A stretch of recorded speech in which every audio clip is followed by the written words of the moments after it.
সুহা দাঁড়িয়ে আছে রাস্তার পাশে, সাথে অবশ্য রাহাও আছে। ভোর রাতে বৃষ্টি হওয়ার দরুন পরিবেশ শীতল ঠান্ডা, অন্যদিনের মতো রোদ ওঠেনি আজ। আবহাওয়া উত্তপ্ত নয়। সুহার কাছে পরিবেশটা ভালোই লাগলো। রাহার দিকে সে বলল, দাদাজান এখানে কেন দাঁড়াতে বলল? কি কারণ কিছু জানিস? রাহা মোবাইলের সময় দেখে, কিছুটা সময় সুদ থেকে বলল, তুই বল আপু, দাদাজান কি সঠিক কাজ করছেন? আর যাই হোক, আমি আর আম্মু কিন্তু জানি যে তোর প্রথম ভালোবাসা স্বচ্ছ ভাইয়াই। বোধহয় তুই এখনও ওনাকে ভালোবাসিস, নয়তো বিয়েটা ভাঙাতে তোর অনীহা থাকতো না, তাই না আপু? সুহা চোখ সরু করে তাকিয়ে দীর্ঘশ্বাস ফেলে। এখন এমন বলার মানেটা কি? রাহা কি বোঝাচ্ছে? গম্ভীর স্বরে জানাই, ওসব কিছু না, এটা শুধুই মায়া। মায়া কাজ করেছে আমার, কারণ সে আমার প্রথম অনুভূতি। মস্তিষ্ক বলছে দাদার কথা মেনে নেওয়া উচিত, হৃদয় বলছে তাকে ছাড়া অন্য কাউকে ভালোবাসা পসিবল না। রাহা মনোযোগ দিয়ে বোনের কথা শোনে, বোঝানোর ন্যায় বলে ওঠে, তার মানে এখনও ভালোবাসিস তাকে? তাই তো এতকাল স্বচ্ছ ভাইয়ার অপেক্ষায় ছিলি, এতকাল চাইছিলি যে স্বচ্ছ ভাইয়াও তোকে ভালোবাসুক, তোদের বিয়েটা টিকে থাকুক। আচ্ছা, যদি উনি সত্যি সত্যি তোকে ভালোবাসে এমনটা শুনিস, তাহলে কি করবি আপু?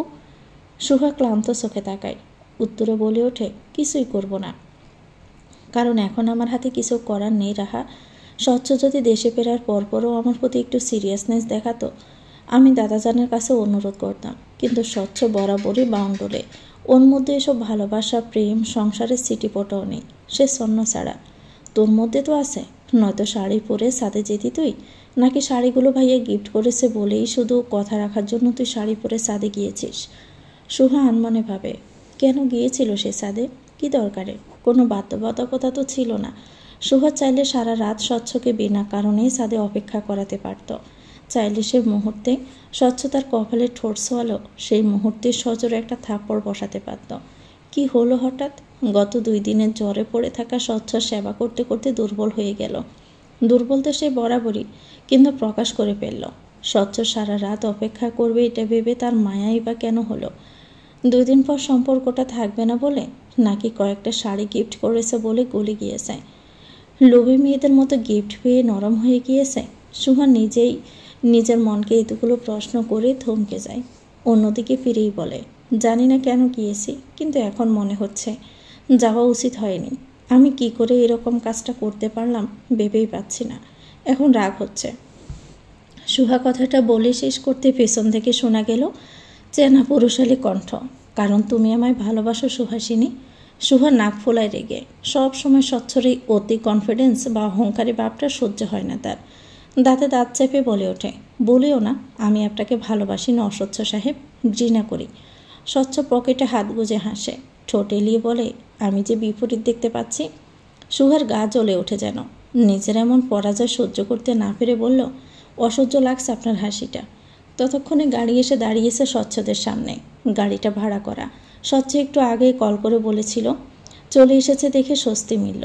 কখন না জানি ডেভিল দাদাভাই এসে সমস্যা বাঁধিয়ে দেয়, বলা তো আর যায় না। স্বচ্ছ ছোট শ্বাস ফেলে বলল, গাড়ি চলে এসেছে, উঠে বসো। সুহে এদিক ওদিক তাকায়। দাদাকে না দেখতে পেয়ে প্রভা কি বলল, দাদা কোথায়? স্বচ্ছ মুহূর্তে একটা মিথ্যে বলল, জানালো তোমার দাদাজান বলেছে আমার সাথে যেতে। সুহা মেনে নেয় না, বরং বলে, দাদাজান এটা কখনোই বলবে না। রাহা তুমি বলো, বলেছে কি না? রাহাও গোল গোল চোখে তাকায়। কি বলবে? দাদাজান বলেছে এটা বলবে? বুঝে উঠতে পারছে না। একবার স্বচ্ছ তো একবার সুহার দিকে তাকাতেই স্বচ্ছ ফোন বের করলো, বলল, তোমার দাদাজানকেই কল দিচ্ছে, ওকে? উনিই বলক। তারপর কল দিল। সুহার রাহার থেকে কিছুটা দূরে সরে গিয়ে ফোন কানে চেপে হাসল। দাদাজান কল তুলতেই হেসে বলল, ডিয়ার দাদাজান, রুম থেকে বের হয়েছেন? দাদাজান রাগ ফুঁসে যেন, দাঁতে দাঁত চেপে তীব্র ক্ষোভ নিয়ে বলে উঠল, হতচ্ছাড়া। স্বচ্ছ তখন ফেটফেটে হাসি পায়, বলল, শুনুন, আমার হাতে 15 দিন সময় দিয়েছেন, আমি মেনে নিয়েছি ভদ্র ছেলের মতো। হিসেব অনুযায়ী আপনার নাতনি এখনও আমার বউ, আমাদের বিচ্ছেদ হয়নি। আপনার কথা অনুযায়ী আমি যেভাবেই হোক 15 দিনের মধ্যে আপনার নাতনির মন জয় করতে পারলেই তো হবে, তাই না? সে অনুসারে বউ নিয়ে যেতে চাচ্ছি। যে কয়টা দিন সময় আছে সেই কয়টা দিনই সে আমার সাথে থাকবে, এরপর আপনার কাছে পাঠিয়ে দিব। তারপর তার মতামত শুনে আপনি বিচার করবেন যা ইচ্ছে, ওকে? দাদাজান রেগে বলল, ফাজলামো করছো? ফাজলামো তো আপনি করছেন। এখনও সে আমার বউ, আর আপনি একজনের সাথে বিবাহ বন্ধনে থাকা অবস্থাতেই অন্য কোথাও অন্য ছেলের সাথে বিয়ে দিতে চাইছেন, তা নিয়ে আবার আমারই সামনে আলোচনা করছেন। সাহস কত!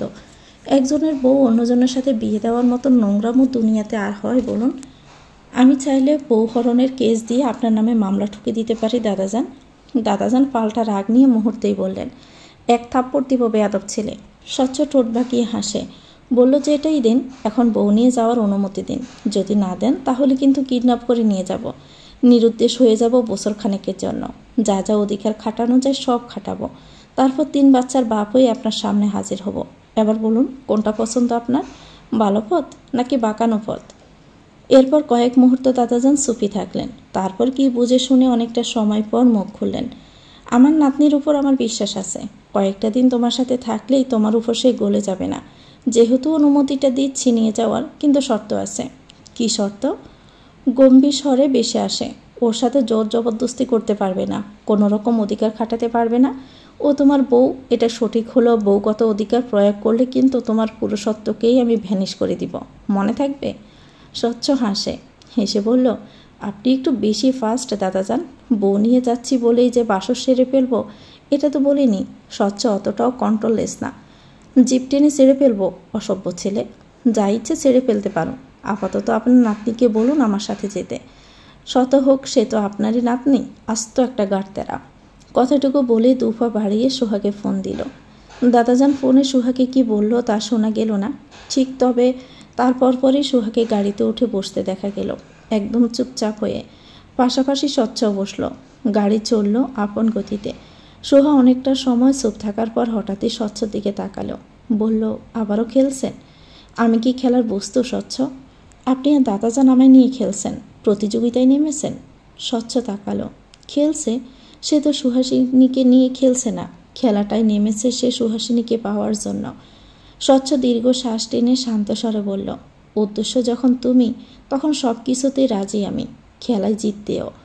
সুহা হতাশ, বলল, তাই বলে আমায় খেলনা বানাচ্ছেন, নিচে নামাচ্ছেন? তুমি খেলনা নও সুহাসিনী, তুমি তো বিচারক। দিন শেষে তোমার সিদ্ধান্তে বিজয় ঘোষিত হবে। বিশ্বাস করো, আমি এক বিন্দুও জোর করব না তোমায়, এক বিন্দুও ছোব না। এইটুকু বিশ্বাস অন্তত রাখো আমার প্রতি। সুহা মৃদু হাসে, জানালার দ্বারে তাকিয়ে জানতে চাই, যদি বিজয়ী না হন কি করবেন? স্বচ্ছ হাসে, হেসে বলল, সর্বপ্রথম প্লেনের টিকিট কাটব, দেশ ছেড়ে চলে যাব আবারও। যখন দেশে মাঝে মধ্যে ফিরব, তখন তোমাকে অন্যের স্ত্রী রূপে দেখব 2-1 পলক, আড়ালে আবডালে। কথাটুকু বলে দীর্ঘশ্বাস টানে সে। আসলে সুহাসিনীকে অনর করার স্ত্রী রূপে দেখতে পারবে সে? রাগে টকবক করবে না শরীরের সমস্ত রক্তকণিকা? স্বচ্ছ পেয়ে শান্ত স্বরে বলল, ভালোবেসে যদি আমায় চাও, আমিও তোমায় ভালোবেসে আজীবন আগলে রাখবো সুহাসিনী। এতটা ভালোবাসায় মরিয়ে রাখবো যে ফের কখনো অভিযোগ করতে পারবে না, ঘৃণা করতে পারবে না। সুহা হাসে, অবহেলা নিয়েই বলল, সে আশা অপূর্ণই থাকবে। বর্তমানে আমি আপনাকে শুধুই ঘৃণা করি স্বচ্ছ, আর ঘৃণা করার কারণটা হলো আপনার ছন্ন ছাড়া বাউন্ডেলে স্বভাবটা। এসব খামখেয়ালি ফোনা করে জীবনে কখনো দুঃখ না করলেই হয়। ঘৃণাও ভালোবাসার রূপ, ভালোবাসার রূপ, কিন্তু ভালোবাসা নয় স্বচ্ছ। যাকে ঘৃণা করা যায় তার প্রতি শুধু তিক্ততাই কাজ করব, যেমনটা আপনার প্রতি কাজ করে। স্বচ্ছ এ পর্যায়ে গাড়ির সিটে গা এলিয়ে দেয়, বুকে হাত গুজে ক্লান্ত চোখে তাকায় সুহার দিকে। চোখে মুখে এক গুচ্ছ বিরক্তি আর ঘৃণা। স্বচ্ছর বুক কেমন করে ওঠে। এই এত এত ঘৃণার মাঝে সে ভালোবাসা কুড়িয়ে নিতে পারবে তো? এই কয়টা দিনে সুহাসিনীর কঠিন হৃদয় যদি না গলে, হারিয়ে ফেলবে তাকে, সুহাসিনী অন্য কারো হয়ে যাবে। স্বচ্ছ দীর্ঘশ্বাস ফেলে, করুণ চাহনিতে চেয়ে থেকে মনে মনে ভাবে, সুহাসিনী, আমায় কি সত্যি মেনে নেওয়া যায় না? আর সত্যি কি ভালোবাসা যায় না? শুধুই ঘৃণা করা যায়? ঘৃণা করে হলেও শুধু আমারই থেকে যাও না সুহাসিনী, অন্য কারো না হও। ছুটি গত 2 দিন হলো সাদকে এড়িয়ে গিয়েছে, কেবলই আবিরের জন্য। সাদ কেন? দুনিয়ার কোনো পুরুষের দিকে তাকায়নি অবধি সে। বিনিময়ে চেয়েছে আবিরের কণ্ঠ শোনার আবদার, একটুখানি কথোপকথন। অথচ আবির তো আবিরই, বরাবরের মতো এড়িয়ে যায় ছুটি মেয়েটাকে। ছুটি যখন কল দিতে দিতে ক্লান্ত, ঠিক তখনই এক পড়ন্ত বিকেলে আবিরের কল এলো। জানালো, ছুটি, 2 সপ্তাহ পর আবারও দেশ ছাড়ব। ছুটি নেই বেশি দিন, আমি চাইছিলাম বিয়ে করতে। আচমকা ঝটকায় ছুটি নির্বাক হয়ে তাকিয়ে থাকে। আবির ভাই বিয়ে করতে চাইছে? কাকে বিয়ে করবে? তাকেই? ছুটি মিনমিনি স্বরে বলল, বিয়ে করবেন? আবির লম্বা শ্বাস টানে, বলে, তুই কি 2 সপ্তাহের জন্য আমার বউ হবি? ছুটি বিস্ময়ে চোখ গোল গোল করে তাকায়। কী সব কথাবার্তা, বিশ্বাস হয় না তার, অস্থির লাগে। বলল, বউ আমি? আবির চাপা রাগ নিয়ে বলল, অন্য কেউ হলে খুশি হবি? ছুটি পেয়ের বিস্ময় ও অবাকের সাথে বলল, তুমি সত্যি বলছো আবির ভাই? আমার কাছে সব কেমন নাটকীয় মনে হচ্ছে। কেন? ছুটি কিছুক্ষণ নীরব থাকে, তারপরে বলল, এতকাল তো ইগনোর করলে তুমি। আমাকে এমনভাবে রেখেছিলে জীবনে যেন তুমি আমাকে চেনোই না। তারপর হুট করে ভালোবাসার কথা বলা, তারপর বিয়ের কথা, কেমন যেন অবিশ্বাস্য নয়? আবির পোষ করে শ্বাস টানে, রাগ রাগ কণ্ঠে বলল, বিশ্বাস করতে পারলে বলিস, রাখলাম। কথাটুকু বলেই কল রাখলো আবির। ছুটি তখনও ড্যাব ড্যাব করে চেয়ে আছে। আবির ভাই কি বলল তাকে? বউ হতে বলল? ছুটি বিড়বিড় করে ফোনের দিকে চেয়ে বলল, রেখে দিল? কি বলল আবির ভাই? গাড়ি যে সিটটাতে স্বচ্ছ বসা ছিল সেই সিটটা ফাঁকা আছে 20 মিনিট হলো। গাড়িটা সাইড করে এক জায়গায় রাখা হয়েছে। আর তারপরে স্বচ্ছ গাড়ি থেকে নেমে যে কোথায় গিয়েছে কে জানি। সুহা বিরক্ত হয়। এপাশ ওপাশ সে গাড়ি থেকে যখন নেমে দাঁড়াবে ঠিক তখনই দেখা মিলল স্বচ্ছর। খাবারের 3-3টে প্যাকেট হাতে। একটা প্যাকেট সামনের ড্রাইভারের হাতে তুলে দিয়ে খেতে বলে বাকি 2টো প্যাকেট নিয়ে স্বচ্ছ গাড়িতে উঠল। পানির বোতলে ঢাকনা খুলতে খুলতে তাকালো সুহার দিকে। পরপরই মুখে পানি ডালে গিলে নেয় কৌতুক স্বরে বলে উঠল, ইস, আমার অপেক্ষা করতে করতে তো তোমার মুখটা চুপসে গিয়েছে একেবারে সুহাসিনী। এত বেশি চোখে হারাও আমাকে? সুহা কেমন করে তাকায়, বিরক্ত স্বরে বলল, বুঝতে পেয়েছে আমায় যে আপনাকে চোখে হারাবো আমি? স্বচ্ছ ব্রুসিয়ে জিজ্ঞেস করে, হারাও না? সুহা তখন ফোঁস করতে করতে উত্তর করে, দরকার পড়লে হরর মুভির ভূতগুলোকে চোখে হারাবো স্বচ্ছ, তবুও আপনাকে নয়। স্বচ্ছ দাঁত কেলিয়ে হাসে, মজা করে বলল, তাহলে তোমার জন্য ভূত হতেও আমি রাজি আছি। ভূত হলে চোখে হারাবে তাহলে? আপনি একটা পাগল স্বচ্ছ। স্বচ্ছ খাবারের প্যাকেট খুলতে লাগে। সুহার দিকে এক পলক চেয়ে বলল, তুমি একটা আস্ত নেশা সুহাসিনী। কথাটুকু বলে খাবারের লোকমা তুলে ধরল সুহার মুখের সামনে। আকস্মিক এই কাণ্ডে সুহা ব্যাবাসাকা খায়। স্বচ্ছ কি তাকে খাইয়ে দেওয়ার উদ্দেশ্যে খাবার মুখের সামনে ধরেছে, নাকি এমনিতেই? দ্বিধান্বিত চাহনিতে তাকিয়ে থেকে বলল, আমার খাবার? স্বচ্ছ হাসে, আরেকটু এগিয়ে ধরে বলল, খাইয়ে দিব? সুহা তৎক্ষণাতে বিস্ময় নিয়ে তাকালো। স্বচ্ছ কিনা তাকে খাইয়ে দিবে, তাও এই মাঝ রাস্তায় গাড়িতে? এসব কি নতুন রকমের ঢং? সুহা সঙ্গে সঙ্গে সুছালো কণ্ঠে বলে উঠল, আমি কি ছোট বাচ্চা? স্বচ্ছ মাথা দুলায়, সঙ্গে সঙ্গে বাধ্যগত গম্ভীর স্বরে বলে উঠল, একদমই নয়, বড় বাচ্চা। তাহলে কেন মনে হচ্ছে যে আমি নিজ হাতে খেতে পারবো না? স্বচ্ছ করুণ ভঙ্গিতে তাকালো। একটাই বউ তার, কোন জন্মে কোন পাপ করেছিল যে বউটাকে পাত্তা না দিয়ে সে 4 বছর আগে বহুত বড় একটা ভুল করে বসেছিল। এমন যদি জানতো তাহলে তো সে সেই মেয়েটাকে সর্বপ্রথম মুহূর্তটা থেকে মাথায় তুলে রাখত। কে জানতো যে 4 বছর পরে সেই একটা মেয়েরই প্রেমে স্বচ্ছ এমন বেফাসভাবে ফেসে যাবে? কে জানতো? স্বচ্ছ ছোট্ট শ্বাস ফেলে জানালো, খেতে পারবে না তো বলিনি। তবে স্বচ্ছ না ফিরে বউকে খাইয়ে দিতে অজুহাত খুঁজল, কারণ এই মেয়ে জন্মগত গাঁটতেরা। দেখা গেল হাতের গ্রাসটুকু তো গিললই না, বরং স্বচ্ছর মুখে ছুঁড়ে মারবে। তাই তো অজুহাত স্বরূপ বলে উঠল, তুমি আমায় জ্বরের সময় খাইয়ে দিয়েছিলে না সুহাসিনী? আমি এখন খাইয়ে দিলে শোধবোধ হয়ে যাবে। শত হোক আমি কারো ঋণ রাখতে চাই না সুহাসিনী। তাই নাকি? স্বচ্ছ মাথা নাড়ে, খাবার নেওয়া হাতটা এগিয়ে ধরে বলে উঠল, হা করো। সুহা হা করে, মুখে নেয় স্বচ্ছর হাতের খাবারটুকু। আর তখনই নিজের ঠোঁট জোড়ার স্পর্শ লাগে স্বচ্ছের হাতের আঙ্গুলে। স্বচ্ছ কেমন করে যেন চায়, তাকিয়ে থাকে। সুহার খাবার খাওয়াটা মুহূর্তের জন্য অপরূপ মনে হলো তার। সঙ্গে সঙ্গে চোখ গেল সুহার ঠোঁটেও। এক কোনায় একটা ভাত লেগে আছে। স্বচ্ছ কিছুক্ষণ চেয়ে থাকে, আঙ্গুল দিয়ে সে ভাতটা সরিয়ে নিয়েই বলল, তোমার ঠোঁট জোড়াও সুন্দর সুহাসিনী। এই প্রথম তোমার ঠোঁটের স্পর্শ পেলাম, তাও হাতের আঙ্গুলে। বড়ই দুঃখ। সুহা খাবার খেতে খেতে রেগে তাকায়, বড়া মুখে বলল, আপনার মনটা আসলেই অস্বচ্ছ। স্বচ্ছতার কানা করিয়ে দেখতে পাচ্ছি না। স্বচ্ছ মুখ ফুলিয়ে খাবারের অপর গ্রাসটা এগিয়ে দিয়ে বলে উঠল, দোষ তো তোমার। ঠোঁট লাগিয়েছ কেন আমার আঙ্গুলে? আপনাকে খাইয়ে দিতে বলেছি আমি, লাগবে না খাইয়ে দেওয়া। দিব, আমার যখন মন চেয়ে তখন বউকে অবশ্যই খাইয়ে দিব। সুহা খাবার চিবাতে চিবাতে অন্য পাশ ফিরেই বলল, বিরক্ত কণ্ঠে বলল, ছোট বাচ্চাদের মতো বউ বউ করবেন না তো স্বচ্ছ, বিচ্ছিরি শোনায়। স্বচ্ছ বউ বউ করে না এবারে। চুপও থাকে না। তারপর অনেকটা সময় পর সুহার ঠোঁটের কোণে খাবারের জোর লেগে গেল। স্বচ্ছতা দেখে হেসে বলল, তোমার ঠোঁটের কোণে খাবার লেগে আছে তো? স্বচ্ছ এবারে ফিসফিস স্বরে বলল, যদি ড্রাইভার মামা না থাকতো তাহলে তোমার ঠোঁটের খাবারগুলো আমার পেটে চালান করার ব্যবস্থা করতাম। সুহা ভ্রু বাঁকিয়ে তাকায়। তড়াৎ করে বলে উঠল, সব কিছুতেই বেশি বকেন। স্বচ্ছ ততক্ষণে হাত বাড়িয়ে সুহার ঠোঁটের কোণে লেগে থাকা জলটুকু আঙ্গুলে নিল।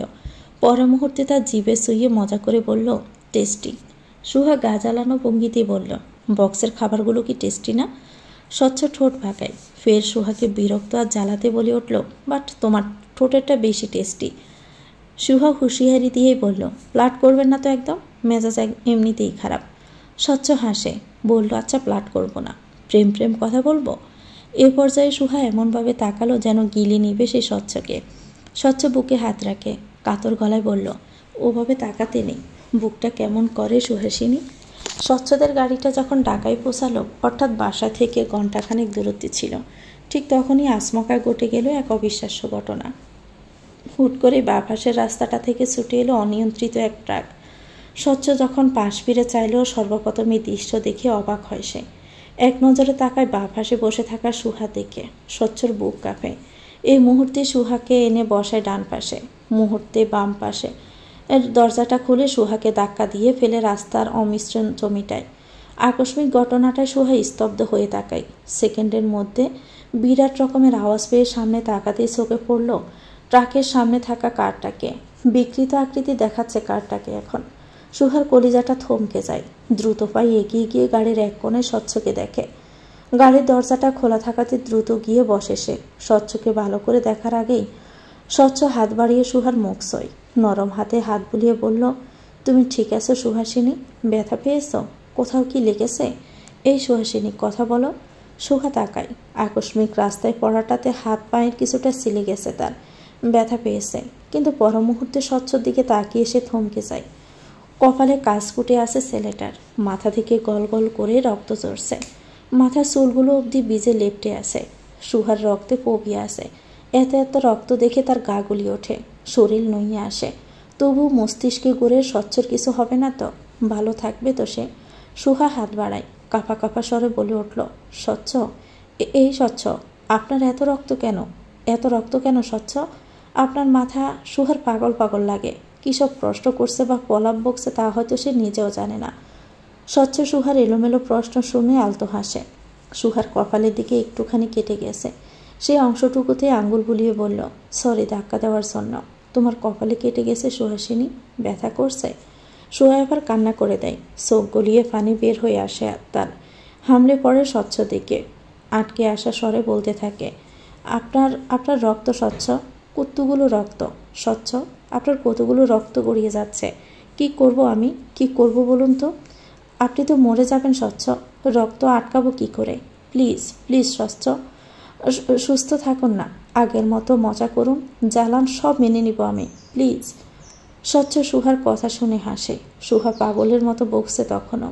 তার নিজের শরীরের ভরস হাসছে স্বচ্ছ শরীরের উপরে।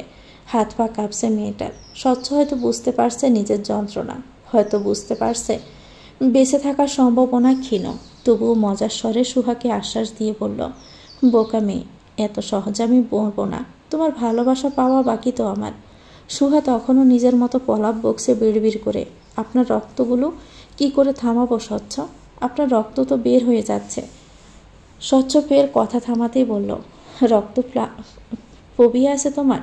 কাঁপছো তুমি, কণ্ঠও কাঁপছে। সুহা ডুকরে কেঁদে ওঠে। ততক্ষণে চোখ পড়ে সামনের সিটে বসা ড্রাইভারকেও। রক্তাক্ত দেহ নড়চড় নেই। সুহা খামছে ধরে স্বচ্ছর রক্তাক্ত ও শার্টখানা। কেঁদে কেঁদেই বলে উঠল, স্বচ্ছ, আপনার কিছু হবে না, কথা দিন, কিছুই হবে না আপনার। শুনুন শুনুন, আমি আপনাকে ভালোবাসি স্বচ্ছ। দীর্ঘ 4 বছর ধরে আমি ভালোবেসে আসছি আপনাকে স্বচ্ছ। স্বচ্ছ অল্প হাসে। যন্ত্রণায় চোখ বুজে আসছে তার। মাথা চিরচির করছে। চোখ বুজে আসছে নিমিষেই। তবুও প্রেয়সীর চোখের সামনে বোঝা যাবে না, নয়তো মেয়েটা কান্না করবে, ভেঙে পড়বে। ঠোঁট এলিয়ে বলল, তুমি হয়তো বিশ্বাস করবে না সুহাসিনী, কিন্তু তুমিও আমার প্রথম অনুভূতি। বিশ্বাস করো, এটা মিথ্যে নয়। মৃত্যুর মুখে দাঁড়িয়ে মিথ্যে বলবো না আমি সুহাসিনী। সুহা কাঁদতে কাঁদতে জড়িয়ে ধরল স্বচ্ছকে, শরীরের ভর ছেড়ে দিল স্বচ্ছের উপর। কয়েক সেকেন্ড যেতে অতিরিক্ত চিন্তা, অস্থিরতা আর ব্লাড ফোবিয়ার কারণে জ্ঞান হারালো সুহা।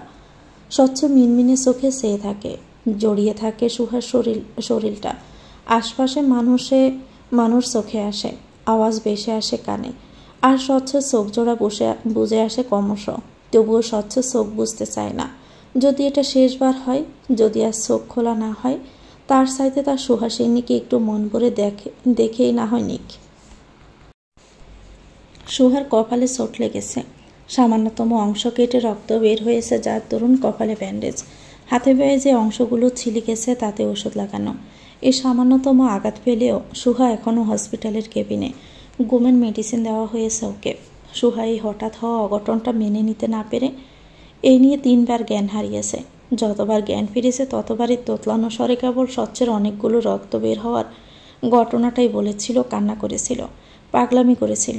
উপায় না পেয়ে নার্সরা ওকে কেবিনে নিয়ে ঘুমের ইঞ্জেকশন পুশ করেছে। অপরদিকে স্বচ্ছর অবস্থা ক্রমশই জটিল ঠেকছে। গাড়ির ড্রাইভারের অবস্থাও ক্রমশ জটিল। আবির সাদাব খবর পেয়ে এসেছে এখানে। পথচারীরাই কল করে জানিয়েছেন। তারপর আবির আর সাদাবের থেকে পরিবারের মানুষজনও খোঁজ পেয়ে ছুটে এসেছেন। ডক্টর জানিয়েছেন স্বচ্ছর প্রচণ্ড রক্তক্ষরণ এবং মাথায় বেশ আঘাত পেয়েছে, যার দরুন রক্ত দিতে বলা হয়েছে। ভাগ্যবশত স্বচ্ছের রক্তের গ্রুপ আর আবিরের রক্তের গ্রুপ এক হওয়াতে ব্লাড দিতে আবিরই গেল। আবির থমকাই।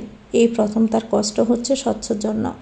আজীবন ছেলেটাকে দেখেছে ছন্ন ছাড়া এলোমেলো জীবন কাটাতে, পরিবার থেকে দূরে দূরে।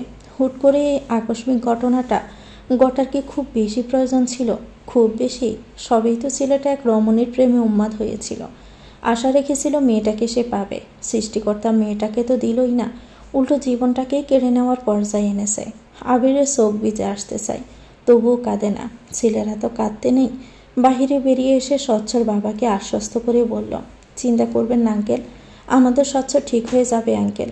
স্বচ্ছর বাবা শক্ত মানবের মতো দাঁড়িয়েছিলেন। আবিরের কথাটা শুনে এমনভাবে তাকালেন যেন উনি এতটা সময় পর নিজের রক্তের খোলসটা ভাঙার সুযোগ পেলেন। আবিরকে জড়িয়ে কেঁদেই ফেলল এই মুহূর্তে।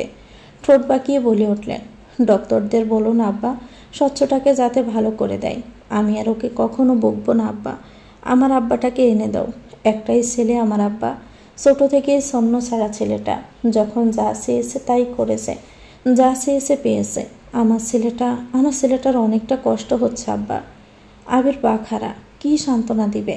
যে মানুষটার বাসায় এতদিন থাকা সত্ত্বেও ছেলের উপর রাগ করে ছেলের বন্ধুদের সাথেও কথা বলেনি, সে মানুষটাই আজ ছেলের বন্ধুকে আব্বা সম্বোধন করছেন। বাচ্চাদের মতো জড়িয়ে ধরে কাঁদছেন। আবিরের চোখ ঝাপসা হয়ে আসে। কাপা হাতে পিঠে হাত রেখেই বলল, আঙ্কেল ও ভালো হয়ে যাবে, ও সত্যি ভালো হয়ে যাবে। কাঁদবেন না আঙ্কেল। ততক্ষণে সাদা বাহির থেকে ছুটে এসেছে প্রয়োজনীয় ওষুধ নিয়ে। পাশেই আবিরদের বাসা। স্বচ্ছর মা এবং সিয়াকে সেখানেই পাঠানো হয়েছে অনেক কষ্টে, কারণ হসপিটালে এতজনের ভিড় জমবে, তার উপর ওরা কান্না করছিল প্রচুর। সাদাপি ওদের নিয়ে গেল সেখানে। আসার সময় ডক্টরদের দেওয়া প্রয়োজনীয় সব কিনে আনলো। আবির সাদাবকে দেখা মাত্রই বলল, আন্টিরা শান্ত হয়েছে? কান্না করছে এখনো। আন্টি ওখানে গিয়ে অজ্ঞান হয়ে গিয়েছে আবির। সিয়া, ওর কি অবস্থা? চুপচাপ আছে, তবে কান্না করছে। আবির দীর্ঘশ্বাস ফেলে। এর বাহিরে কী বা বলা উচিত বুঝে আসে না তার। কী বা বলবে? বলার মতো তো কিছু কণ্ঠ দিয়ে বের হচ্ছে না তার। কণ্ঠ রোধ হয়ে আসছে। অ্যাক্সিডেন্টের 5-6 ঘন্টা পেরিয়েছে, অথচ স্বচ্ছর জ্ঞান ফিরছে না। ডক্টররা বলছে অবস্থা ক্রমশ জটিল হচ্ছে। সারা বছর হাসি আনন্দে 3 বন্ধু কাটিয়ে দিলেও ঠিক মুহূর্তে এসে আবির এবং সাদাব দুজনেই টের পায় তারা 3 জন একে অপরকে ছাড়া কতটা শূন্য, কতটা হারানোর ভয়, কতটা বন্ধু হারানোর শোক। দাদাজানও রাহা এসেছে আরও আগেই, তবে দাদাজান ইচ্ছে করে স্বচ্ছর বাবার সামনে পড়েনি, কারণ ইতিমধ্যে সে সকল আচরণ তিনি স্বচ্ছর বাবার সাথে করেছেন। তারপর এই ঘটনা ঘটার পর উনি নিজেই নিজের কাছে ছোট হয়ে আছেন। তাই তো একবারও দেখা করেননি নিজ থেকে, তবুও দেখাটা হয়েই গেল। স্বচ্ছর বাবা দেখা মাত্রই করুণ কণ্ঠে বলে উঠল, আমার ছেলে আপনার নাতনিকে আজ জ্বালাবে না চাচা। আপনি ওদের ডিভোর্স চেয়েছিলেন না? ও কিন্তু এক প্রকার মুক্তই এখন। আমি জানি না আমার ছেলে ফিরবে কিনা। যদি ফেরে, আমার ছেলের জন্য আপনার নাতনিটাকে দিবেন? আমি ওর বাবা তো। ছোটকাল থেকে ও যা চেয়েছে আমি সব দিয়েছি, শুধু এক বেলাতেই আমি ইচ্ছে করে এড়িয়ে গেছি। তা দেখে হয়তো অভিমান করে চোখ খুলছেন আমার ছেলেটা। দাদাজান কেমন করে যেন চাইলেন। বোধহয় বুক ব্যথা করলো একজন বাবার আকুতি দেখে। মনে পড়ল নিজের ছেলে হারানোর মুহূর্তটা, যেদিন সুহা আর রাহা বাবা হারা হয়েছিল। দাদাজান দীর্ঘ নিঃশ্বাস ফেললেন। কিছু বলতে নেবেন ঠিক তখনই রাহা ছুটে এলো। বলল, দাদা, আপু তো আবারও কেমন করছে, কান্নাকাটি করছে। ঘুম ছেড়ে উঠে বসেছে দাদাজান। কথাটা বলেই ফের ছুটে যায় রাহা। ড্যাব ড্যাব করে চেয়ে থাকে বোনের দিকে। পরনের জামাটায় কত জায়গায় রক্তের ছোপ ছোপ দাগ। মনে মনে নিজেকে বকে ওঠে, যদি সে আজ আর আপু আর দুলাভাই না আসতে দিত তাহলে নিশ্চয়ই অঘটনটা ঘটতো না। রাহা দীর্ঘ শ্বাস টানে। সুহার কপালে হাত রাখতে সুহা কাপা স্বরে বলে উঠল, রক্ত, ওনাকে বাঁচাতে হবে রাহা, কত রক্ত। রাহা দীর্ঘশ্বাস ফেলে ফের। যে 3 বার সুহার অজ্ঞান হয়েছে সেই 3 বারের আগে এবং পরে সুহা এসব প্রলাপে বকেছে। সবচেয়ে বিস্ময়জনিত কথা হলো, সুহা কেঁদে ওঠে নিজে নিজেই, পাগলের মতো আহাজারি করে কেঁদে ওঠে। রাহা জানে সুহা এই মুহূর্তেও কেঁদে উঠবে, আকুতি করবে স্বচ্ছকে দেখার, জানতে চাইবে স্বচ্ছ বেঁচে আছে কিনা। রাহার ভাবনা মিথ্যে হলো না, সুহা ঠিক তাই করলো, পাগলামি করলো। রাহা হতাশার শ্বাস পেলেই বোনকে সামলানোর চেষ্টা করছে। ঠিক তখনই আবির আসে। নরম স্বরে রাহাকে বলল, স্বচ্ছর জ্ঞান ফিরেছে রাহা, সুহাকে খুঁজল। আপনি চাইলে সুহাকে বুঝিয়ে ওখানে আনতে পারেন, তবে চিংটি এর তো না করলে ভালো হয়। রাহা শুনল, দীর্ঘশ্বাস টেনে বোনের মাথায় হাত বুলায়। পর মুহূর্তে গাল আঁকড়ে ধরে বলল, আপু, তুই তো দেখতে চেয়েছিলি ভাইয়াকে, তাই না? ভাইয়া ভালো আছে, শুধু মাথায় একটু ব্যথা পেয়েছে। তুই কি দেখতে যাবি আপু? সুহা থামে। স্বচ্ছ ঠিক আছে শুনে আসমকাই পাথরের মতো শক্ত হয়ে তাকায়। বলল, উনি ঠিক আছে? মিথ্যে বলছিস না তো? সান্ত্বনা দিচ্ছিস আমায় রাহা? আবির তা দেখে কয়েক সেকেন্ড চুপ থেকে বলল, ও আপনাকে মিথ্যে বলছে না, সত্যি স্বচ্ছ ভালো আছে। যাবেন ওর কাছে? সুহা তাকায়, জড় পদার্থের ন্যায় উত্তর করল, যাব। তাহলে কান্না করবেন না, ওখানে কান্না করলে স্বচ্ছর ক্ষতি হবে না? সুহা যেন বুঝে ওঠে, মাথা নাড়ালো। পরপর আবিরের পিছু পিছু যায় স্বচ্ছর কাছে। ওখানে শুধু সুহাকেই ঢুকতে দিল। সুহা ড্যাব ড্যাব করে তাকায়। ও ঢুকতে নার্সটা বেরিয়ে যায়। ডক্টর যে আছে সে থাকে। সুহা পা বাড়ায়। ওরা যে বলল স্বচ্ছ ভালো আছে, ভালো থাকলে কারো মাথায় ভর্তি ব্যান্ডেজ থাকে, মুখে অক্সিজেন মাস্ক লাগানো থাকে। সুহা বুঝে ওরা ওকে সান্ত্বনাই দিল। যাই হোক, সুহা পরিপক্ক রমণী, বয়সে তো সে আর খুকি নয়, এটুকু কি বুঝবে না? সুহার কান্না পায়, চোখ ভেঙে কান্না আসতে চায়, তবুও আটকায় সে। দৃঢ় পায়ে এগোয়। একদম স্বচ্ছর কাছে গিয়ে প্যাল প্যাল করে তাকিয়ে থাকে। স্বচ্ছ তা দেখে ঠোঁটেলিয়ে হাসে যেন, হাত নাড়ায় একটু। সুহা বুঝল হয়তো হাত ধরতে ইশারা দিল। সুহা তাই করল, দুহাতে আলতো করে হাত ধরল। ঝুঁকে গিয়ে পিস পিস সরে স্বচ্ছের কানের কাছে বলল, আমায় শাস্তি দেওয়ার কথা ভাববেন না স্বচ্ছ, আমি কিন্তু রেগে যাব।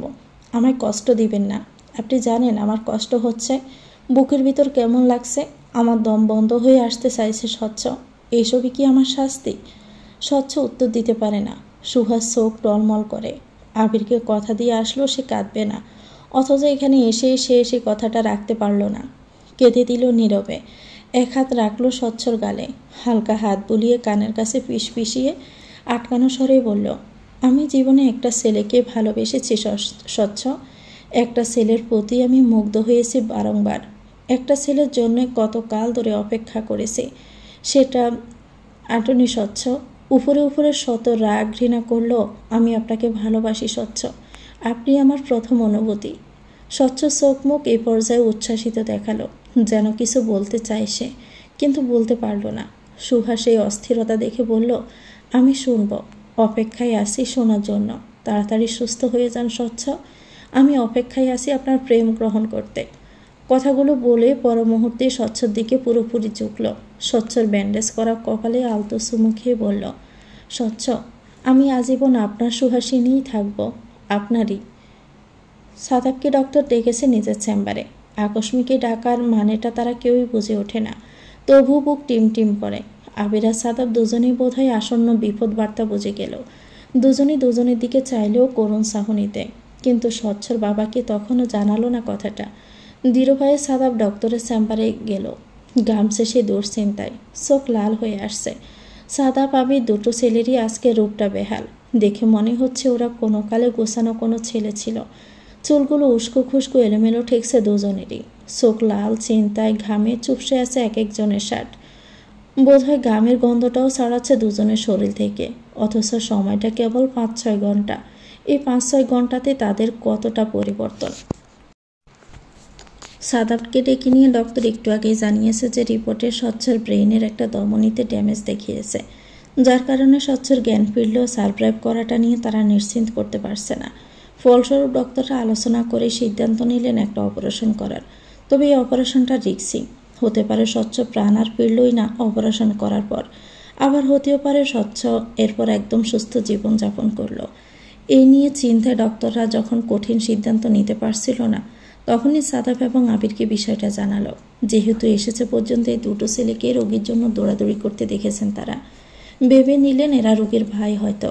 কিন্তু যখন শুনলো বন্ধু হয়, তখন স্মিত হাসলেন ডক্টর মাহবুব। বললেন, তোমাদের বন্ধু বোধহয় খুব ভাগ্যবান যে তোমাদের মতো দুজন বন্ধু পেয়েছে সে। আবির মৃদু হাসে, চোখে তার হাজারো ক্লান্তি। তার কেমন যেন কান্না পাচ্ছে। সাদাব তখন ভাঙা চাহনিতে আবিরের দিকে তাকায়। এই অনিশ্চয়তার সংবাদ স্বচ্ছর বাবাকে কিভাবে দিবে, বোধহয় তাই প্রশ্ন। আর সুহা, মেয়েটা তো স্বচ্ছর সাথে দেখা করার পর থেকে কেমন কঠিন হয়ে আছে। আবির দীর্ঘশ্বাস পেলে চোখে আশ্বাস দিয়ে বের হয়। রাহাকে ডেকে শান্ত চাহনিতে বিষয়টা বোঝানোর চেষ্টা করে বলল। যখন পুরো বিষয়টা রাহার সাথে আলোচনা চলছিল, ঠিক তখনই সেখানে ছুটে এলো ছুটি। বোধহয় অনেকটা দূর জার্নি করেই এসেছে। চুলগুলো এলোমেলো দেখাচ্ছে মেয়েটার। অন্য সময় বোকা বোকা চাহনিতে আবিরের দিকে চেয়ে থাকলেও আজাদ থাকলো না। এসে আবির আর রাহাকে দাঁড়িয়ে কথা বলতে দেখে রাহাকে জিজ্ঞেস করলো, সুহা কেমন আছে রাহা? আর দুলাভাই কেমন আছে এখন? রাহা ছোট ছোট চোখে তাকায়। ছুটির সাথে দেখতে পায় সুহাদের ফ্রেন্ড সাদকেও। রাহা কোনো রকমে অবস্থায় কথা জানায় সুহাদ কোথায়। ছুটি সব শুনে পর মুহূর্তে আবিরের দিকে চোখ যায় তার। কেমন লালচে রক্তিম দেখাচ্ছে চোখ জোড়া, যেন কতটা বিষাদ। ছুটির কেন জানি না আবিরকে দেখে মনে হলো এক বিধ্বস্ত আবিরে। এক ক্লান্ত আবির দাঁড়িয়ে আছে তার সামনে। ছুটির মায়া হয়।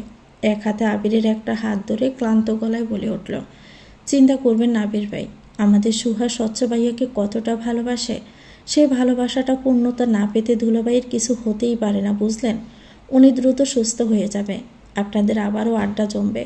আবারও আপনারা আপনাদের শয়তানি বুদ্ধি ফলাতে পারবেন। চিন্তা করবেন না আবির ভাই। এভাবে বঙ্গুর আবিরকে আমি কখনো দেখিনি আবির ভাই। আবির হাত টেনে নিল। বোধহয় সবার সামনে হাত ধরাটা সে পছন্দ করে না। ছুটিও তাই আর সান্ত্বনা দিতে গেল না। তবে রাগবশত হাত সরিয়ে নিয়েছে কিনা তার জন্য কৈফিয়ত স্বরূপ বলল, সাদ আমার বন্ধুই, একটু দূর তো, একা একা আসতে পারতাম না, তাই ওর সাথে চলে এসেছে। আমার কথাগুলো খারাপ লেগে থাকলে সরি, তবে আপনাকে সত্যি বিধ্বস্ত লাগছে আবির ভাই।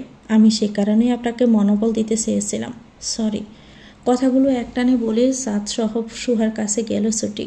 অপরদিকে আবির তাকিয়ে রইল বোবা দৃষ্টিতে। ইস, ছুটি যদি বুঝতো তার মনের ভিতর কতটা অনিশ্চয়তা এখনও খেলা করছে, কতটা চিন্তা। ছুটি যখন তার হাত ধরে এসব বলছিল, তখন ইচ্ছে হচ্ছিল মেয়েটাকে একটানে জড়িয়ে নিক, বুকের ভিতর আগলে রাখুক কিছুটা সময়। তবুও চিন্তা যদি কমে, তবুও যদি শান্তি লাগে। অথচ তা তো সম্ভব নয়। তাই তো আবির ওভাবে হাত সরিয়ে নিল। আর মেয়েটা বোধ হয় তার এই কাজে কষ্টই পেল শুধু শুধু। স্বচ্ছর অপারেশনের সিদ্ধান্তটা নেওয়ার জন্যই ওর বাবাকে সবটা জানানো হলো। উনি বুঝে উঠলেন না যে কী করা উচিত। পর মুহূর্তে ডক্টরের সাথে অনেকটা আলোচনা করে সিদ্ধান্ত নিলেন অপারেশনটা হবে, পরদিনই হবে। বিষয়টা সুহাকেও জানানো হলো। সুহা কেমন যেন থমকানো দৃষ্টিতে তাকায়। অপারেশনের পর যে স্বচ্ছকে বেঁচে থাকার অনিশ্চয়তার কথা, তা আবির আর সাদাব সুহার থেকে লুকাতে চাইলেও লুকানো গেল না। সুহা নির্বিশেষে তাকিয়ে থাকে। ফ্যাঁসে স্বরে বলল, যদি উনি না পেরেন আর কি করব আমি? উপস্থিত আবির, সাদাব আর রাহা তিনজনই নিশ্চুপ থাকলো, উত্তর দিতে পারল না। সুহা হাসে হালকা এবারে। পর মুহূর্তে অনুরোধ নিয়ে বলে ওঠে, আমাকে কি আরেকটা বার স্বচ্ছর সাথে দেখা করতে দিবেন? আমাকে কি ওনার সাথে আর কিছুটা সময় কাটাতে দিবেন? প্লিজ, কিছু করব না, আমি কথা দিচ্ছি। কেউই আর না করলো না, বরং আবিরা ডাক্তার আর নার্সদের সাথে কথা বলল, যাতে কাল অপারেশনটা হওয়ার আগ অবধি সুহাকে ওর সাথে থাকতে দেয়। ওনারা রাজি হলেন। সুহা একটু হাসে। অনুমতি পাওয়া মাত্রই স্বচ্ছর কাছে গিয়ে ঠায় দাঁড়িয়ে থেকে স্বচ্ছকে দেখতে থাকে সে। চোখ বুজে আছে ছেলেটা, ঘুমাচ্ছে। মুখে দেখা যায় অক্সিজেন মাস্ক। সুহার চোখ টলমল করে।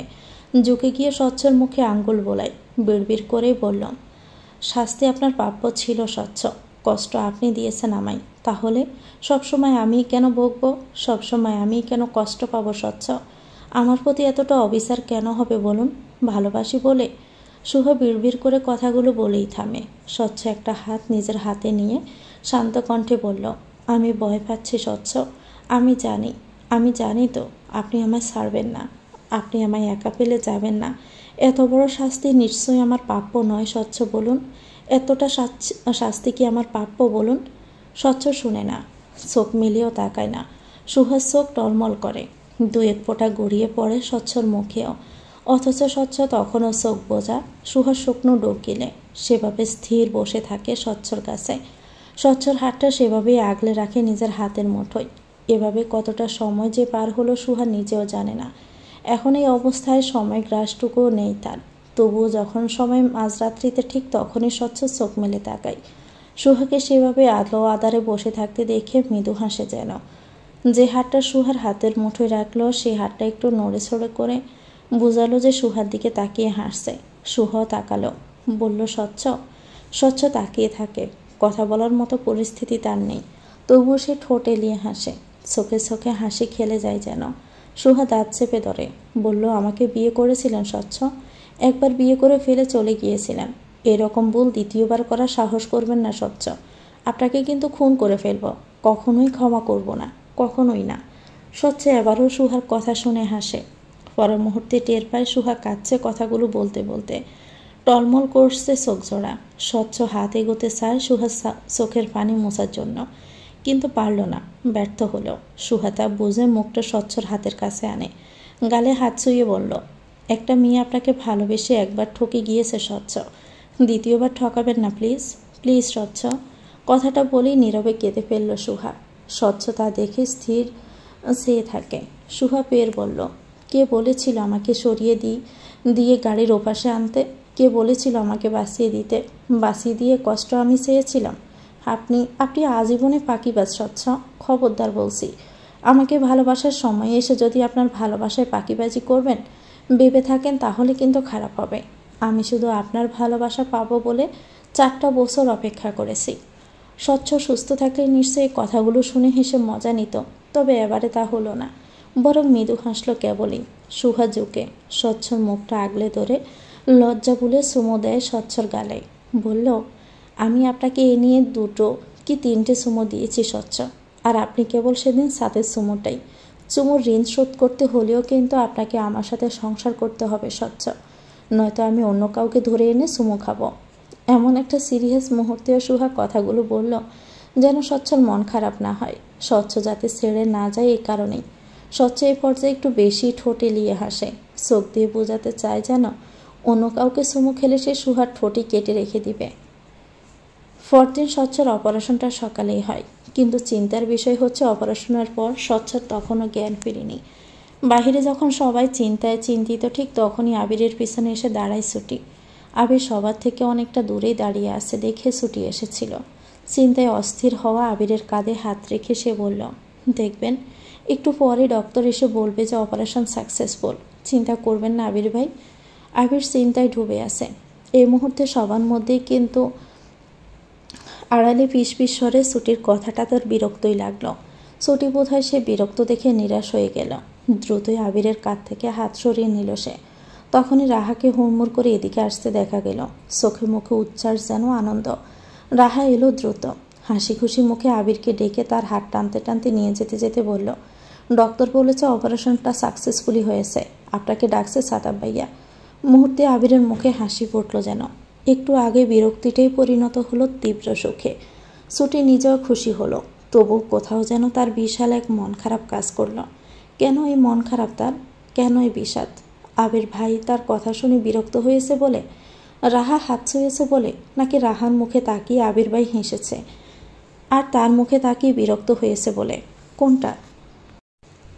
প্রায় 15-16 দিন পার হওয়ার পরে স্বচ্ছকে বাসায় আনা হলো। স্বচ্ছর মাথায় তখনও ব্যান্ডেজ, হাতের এবং বুকের কয়েক জায়গায় ক্ষত, ডান হাতটায় হাড় ভেঙেছে। ডক্টর বলেছে আপাতত সে বিপদমুক্ত, তাই তো বাসায় আনা। তবে কয়েকদিনের সুহা প্রত্যেকটা সময় স্বচ্ছর সাথে ছিল, স্বচ্ছর সব কাজে সাহায্য করেছে। মাঝে কত কী বিষয় নিয়ে রাগ হলো, ঝগড়া হলো। সুহা মনে মনে হাসে। স্বচ্ছর জন্য গরম করা খাবারটা নিয়ে রুমে ঢুকলো। স্বচ্ছ শুয়ে আছে, চোখ বোঝা হলেও সুহার উপস্থিতি টের পেয়ে বোধহয় ঠোঁট এলিয়ে হাসল স্বচ্ছ। দৃঢ়স্বরে বলল, বলেছিলাম আমার প্রেমে আষ্টে পিষ্টে আটকাবো তোমাকে সুহাসিনী, আটকালে তো শেষে। সুহা ফোঁস করেই শ্বাস ফেলে। একটা মানুষ অসুস্থ থেকে কতটা শয়তানি মাথায় রাখতে পারে তাই কয়েকদিনে সুহা জানা হয়ে গেছে। ছোট্ট শ্বাস ফেলে সে স্বচ্ছর দিকে এগোলো। বলল, তো কি আটকাতে দেখেছেন? সুপার গ্লু নাকি ফেভিকল আঠা? স্বচ্ছ ঠোঁট বাঁকিয়ে হেসে বলে, চোখ খেলে যায় দুষ্টমি। বলল, চুমুর আঠা। সুহা এবারে ফুস করে ওঠে, কেমন করে তাকিয়ে রাগ প্রকাশ করে। সঙ্গে সঙ্গে স্বচ্ছ হালকা আওয়াজ তুলে হাসে। বলল, কে যেন বলেছিল আমায় চুমুর ঋণ শোধ করতে হবে। সত্যি বলবো, আমি কিন্তু শুধু তোমার চুমুর ঋণ শোধ করার জন্যই বেঁচে পেরেছি। কেবল সুযোগটা দাও সুহাসিনী, প্রমিস করছি এইটুকু ঋণ বাকি রাখবো না আমি। সুহার নিজের কপালেই নিজের চর মারতে ইচ্ছে হলো। কোন দুঃখে সে সেদিন স্বচ্ছকে চুমু দিয়েছিল, কোন দুঃখে সে সেদিন কথাগুলো বলেছিল। এখন রোজ রোজ স্বচ্ছ কথা শোনাবে, রোজ রোজ সুহাকে হারিয়ে দিবে এই কথাটা দিয়ে। সুহা সেদিন লজ্জা না পেয়ে কথাগুলো বললেও আজ তার লজ্জা হচ্ছে। তবে সে প্রাণপণে চেষ্টা চালালো সে লজ্জামুখ মুখ প্রকাশ না পাওয়ার। রাগ নিয়ে বলল, চুমু নিয়ে খুব দক্ষ মনে হচ্ছে আপনাকে। কয়জনকে চুমু দিয়েছেন এর আগে? স্বচ্ছ আকাশ থেকে মাত্র পড়া এক শিশু যেন এমনভাবেই তাকালো। বিস্মিত স্বরে বলে উঠল, ছি ছি বউ, কী সব বলে বেড়াচ্ছ এসব? আজ পর্যন্ত কোনো মেয়েকে চুমু তো দূর, জড়িয়েও ধরিনি। বিশ্বাস করো সুহাসিনী। সুহা বাঁকা চোখে তাকায়। খাবারের চামচ দিয়ে স্বচ্ছর মুখে দিতে দিতে বলে উঠল, দেখে তো মনে হয় না এতটা ভোলাভালা ভদ্র ছেলে আপনি। স্বচ্ছ খাবার মুখে নেয়, দ্রুত ব্রু উঁচিয়ে বলল, তো কি মনে হয় 3 বাচ্চার বাপ আমি, নাকি 3 মেয়ের জামাই আমি? 3 মহিলা শ্বশুর লাগে। স্বচ্ছ ফের ফুসফুস করে উঠে বলল, শ্বশুর? ওটা তো তোমার বিলেন দাদাজানকে লাগে সুহাসিনী। ডেঞ্জারাস মানুষ তুমি আর তোমার দাদাজান। সুহাস চুপ থাকে একটু। স্বচ্ছকে খাইয়ে দিতে দিতে বলে উঠল, দাদাজান ভালো মানুষ, উনি আমাদের ভালো চাই বলেই ওরকম করেছেন। তেমন ভালো চাওয়ার মানে কি? যেখানে বর থেকে বউকে দূরে রাখবে। অসুস্থ মন মানসিকতা তোমার দাদাজানের, খালি সুস্থ হতে দাও। তোমার দাদাজান থেকে তোমার দাদিকে যদি দূরে না আনি আমি। সুহা এ পর্যায়ে বিরক্ত হয় যেন। একটা ছেলে অসুস্থ অবস্থায় এতটা বকবক কেন করবে?